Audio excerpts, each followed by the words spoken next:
All right. So our first topic for the night is going to be Andor, episode 11, and then we'll talk about the whole series or the whole season as a whole.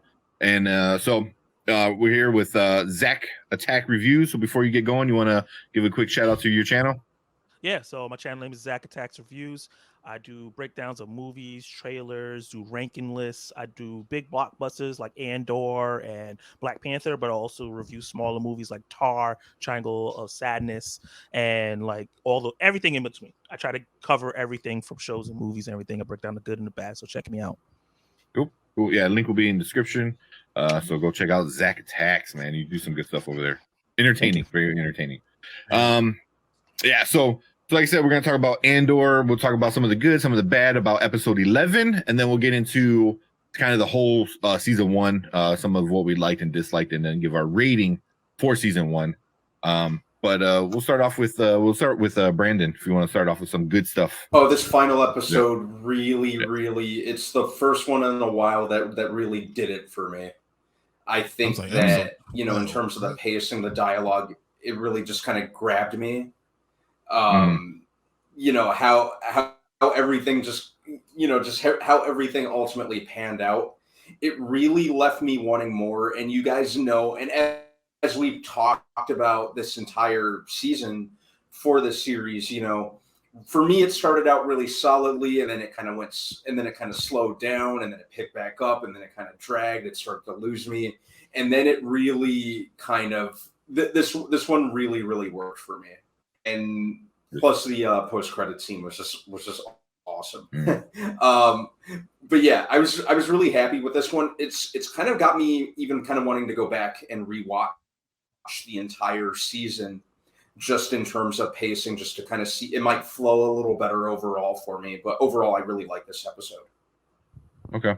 What about you, Brian? I've been hating on this show from day one.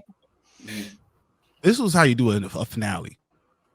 Honestly, I feel like day it one. Wrapped up day one. I was like, man, this sucks. But but no, it was so good. I feel like it wrapped up a lot of storylines. It gave you satisfying conclusions, and then it started a new story. Everything was really good. I really liked the way they did this. I have no real complaints about this episode 12. I have complaints about 11, about 10, about 9, 8, 7, but how about 12? 12 was good. I feel like they did a very good job with closing out this season. Okay. What about you, Zach? I have mixed feelings about episode 12. I think that parts of it was a little too slow, but then other parts were really great. And I think that the ending was kind of soft. Really? Okay. Especially for we're going to talk about the whole series as a whole. Yeah. But because of how the whole series as a whole it was, I feel like the ending was kind of soft. Overall, I liked it. I enjoyed it when I was watching the train to work, but I was just sitting there like, okay, we're spending a lot of time just looking at these people walking, and I know that's important. We got to show them uprising, but I need a little bit more activity or something like that because so much was happening in the episodes before. Yeah. Was it a lot of happening in the episodes before? Well, I think so. With the jailbreaks episode and everything that was going on jail, that was like 3 episodes, and I really enjoyed all that and seeing like the Empire finally being threatening. We never really got that in the movies. They usually like goofy. Yeah. It's like, how did Jedi just take all these guys out yet? Yeah. Like being a true fascist regime that we never got to see in the movies. Like, you really hated the Empire in this one.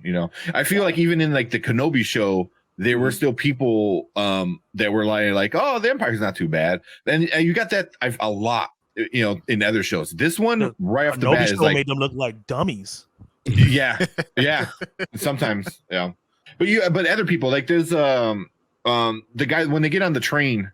Or the little, not the train, but the bus thing, the little pickup truck, and they're going, and the guy like loves the Empire. I think that was Zach Braff was the voice. And he's like, oh, it's so great, it's so great. I'm like, really?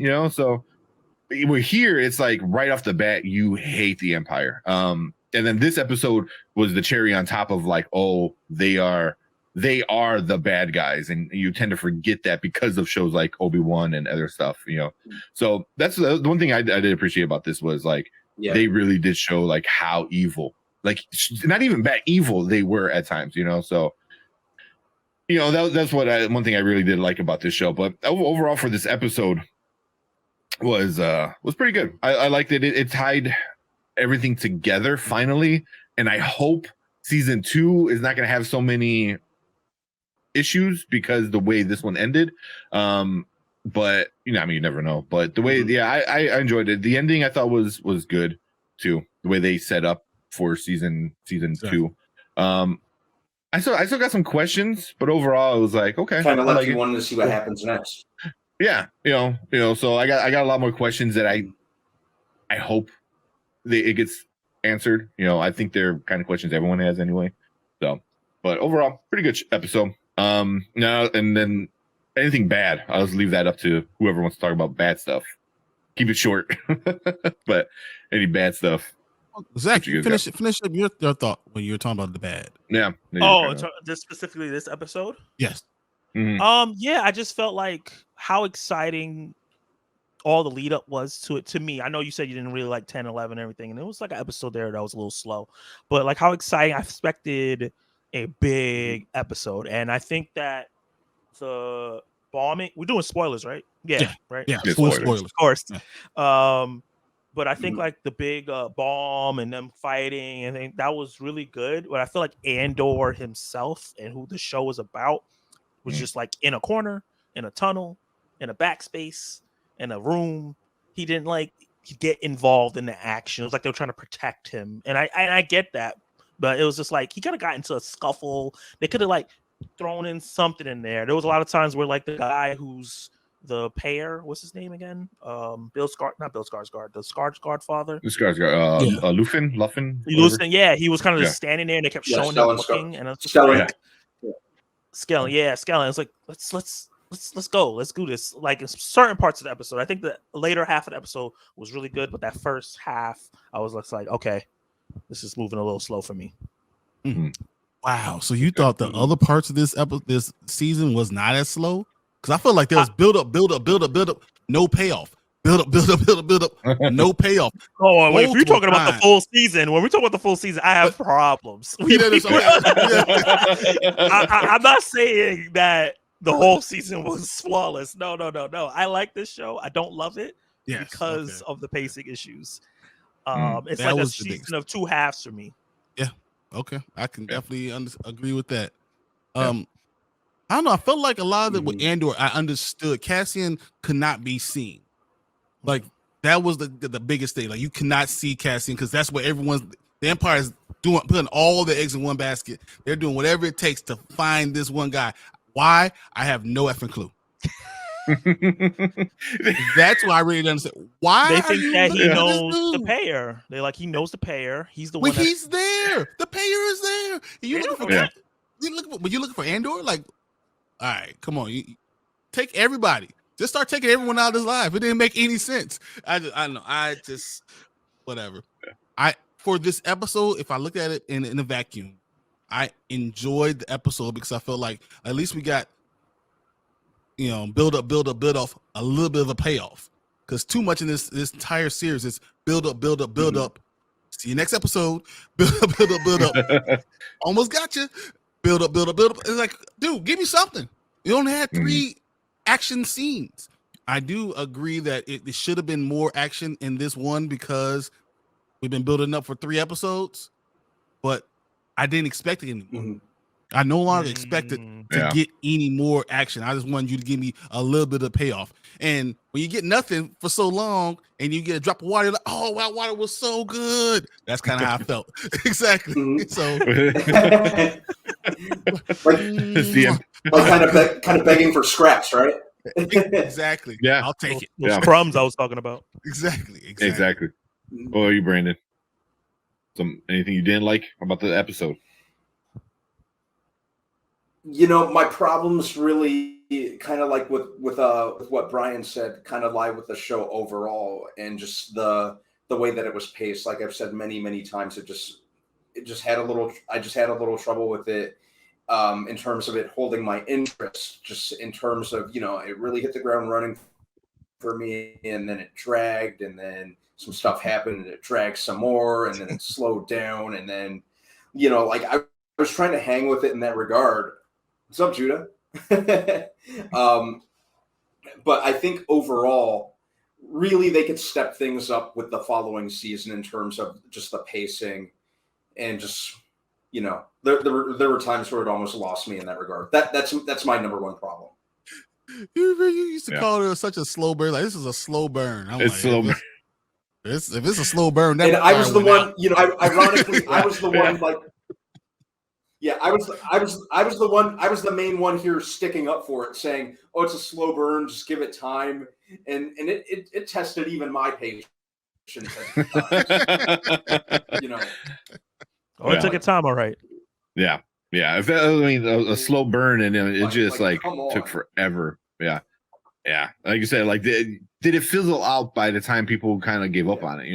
Because I'm sure there's a lot of people, like even my girlfriend was like, like when I told her, I'm like, a lot of people are saying it's not Star Wars. She's like, I get it. It's very political intrigue and stuff like that, and that's what you're not used to when you see Star Wars. You're like, oh, they're talking that, okay, whatever. But isn't that kind of what I said? Like, I feel like it's not very Star Warsy.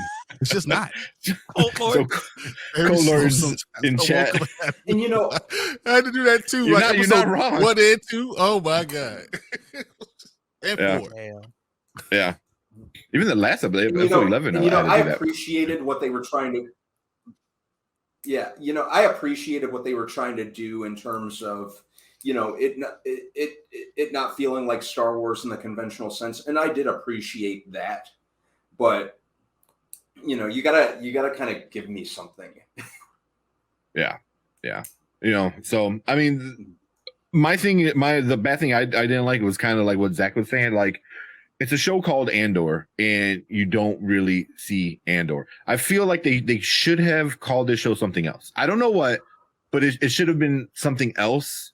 Like I feel like if the show Rebels wasn't already taken, like Rebels would have been a great title for this series. And then you can have your lead person. What happened? Or something with Rogue One in it. Yeah, Rogue -1. Rogue. Yeah, I don't know. I feel like they could have. I'm going to mute myself on that last one. Sorry, guys. Yeah. Just do that. Let me see. I don't know if I got any booze or something, but yeah. That was here you go. There you go. Yeah. Especially having somebody like Diego Luna. Like such a great actor, just kind of like you said, he's in the corner, he's over here, he's not doing anything. And it was like, and at the very end, he's still not doing anything. I was like, okay, like I like how he ended by challenging was that Lufin, whatever his name is. Yeah. I'm like, interesting, but again, that's not gonna pay off until next season. So I was like, like Brian was saying, like, oh, see you next episode. That's what this one kind of left me on, was like, see you in a year. I didn't mind that much because Lucas has been looking for him so long, and for Andor to just take it to him and say, but he basically, it seems like it's time for him to join in the fight. So that's why I didn't mind them not following him all the time, because technically he's not really in the rebellion. Yeah. So they're showing you where the rebellion is, and they're showing you how he is taking the steps towards getting to the rebellion. Yeah. My problem is that they had like 5 episodes of showing him doing the same step over and over again. Like half step. Dude, just take the step. Let's see the next thing. I feel like it could have been good if we would have gone maybe 7 episodes. Mm-hmm. I can see that. I can see them cutting some of that out. But yeah, he do what you gotta do. I think a point that I want to make, piggyback off of you, is that I think the problem with this is that the story shows us why Andor gets to where he gets to in Rogue One, because he starts off, I'm like, whoa, this is not the same person. But the director and the writer didn't give Diego Luna enough to make us feel that from him. I felt like a lot of scenes he was kind of just staring at people like, yeah, and not emoting. It's like he didn't know what he was supposed to. And I don't want to blame Diego. I feel like it's a direction thing.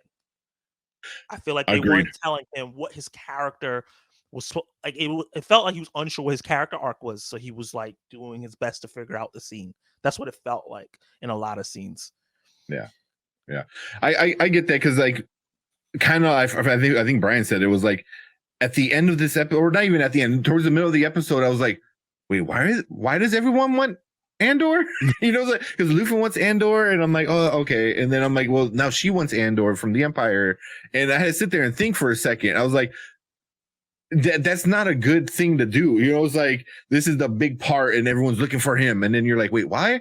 And you know, at the end of the season, you're like, why is he this key thing? Because he doesn't even know the role he's playing unintentionally, you know. So I feel like that sense of confusion where he's just looking at people. He goes, "Oh, word, you looking for somebody? Oh, me?" It's like, you know, that's a. Like, I was in jail already. What are you looking for me for? Yeah, you already had me. You know, and that's another thing. It was like y'all, that's stupid. Like you have holograms of people. You know, and he's saying, "My name's John." Like what? Like you tell me he's not in a system to get it? But that also shows because a part of the show was also a character arc for the Empire itself too. Where the blonde lady, I really liked her. She was like the one Empire person who's like, I like this character. I wanted her to win, even though she should. Yeah. Well, she's a good bad guy for me. Like, we need to tighten up because too many of these things like that, like him just changing his name and no one knowing, is stuff that the Empire is just like, no one's gonna challenge us, and this is why this stuff is happening. So I feel like that's gonna show why they're tightening up and why we get to see what happens in the future, why they're so crazy and so scary. I think that I think they did a good job with that character arc of like, the Empire just think that they just could put people here and then everybody's just gonna be scared. And it's like, no, when we start seeing those cracks, it's like, oh, we can take you down. Yeah. Isn't it like we've seen the outer realm, we've seen the inner realm, and now this is giving us the middle, right in the middle. And you see how it shifts back and forth and how people's lives are affected. And they were even saying in the series, like there are times when we weren't affected at all. You know, we didn't think about the Empire at all. And then now they're right there in the middle of our lives. And seeing that was cool. I just wish that we got more of that. Mm-hmm. Yeah. And they even said that as part of her speech, which that was another part of my favorite part of the episode was her speech and her saying like, oh, they came and they were visitors and we were like, whatever, cool. And now they're not leaving and they got like their foot on our neck and blah, blah, blah. I was like, that was a great speech. You know, if anything, this show has some pretty good speeches.